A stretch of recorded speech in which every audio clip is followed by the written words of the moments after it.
How to fix Telegram invalid email token. Hey everyone, welcome back to the channel. In this video I will guide you on how you can fix if Telegram says invalid email token, so make sure to watch the video till the end.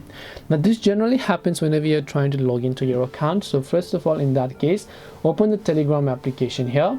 Once you launch the Telegram app, just make sure that you're not trying to log in with the same phone number. Alternatively, if you have a second phone number, you can just try to log in using that number. Now, if this doesn't help, then sometimes this issue could be due to your VPN connections or maybe your mobile data connections. And in order to fix this, first of all, simply swipe down your control panel settings here. Once you've done that, just make sure that your Wi-Fi is actually working just fine. If your Wi-Fi isn't working, you can just try switching to cellular data. If you're using cellular data, you can try switching back to Wi-Fi. If this doesn't help, what I want you to do is go and long press the Telegram app icon here and then just tap the I icon. It will take you to the app info page for your Android device. Once you're here, you want to simply navigate to storage.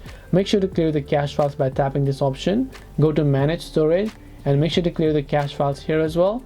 And after you've done that, tap the three dots option, tap on clear local database, and then tap the clear option.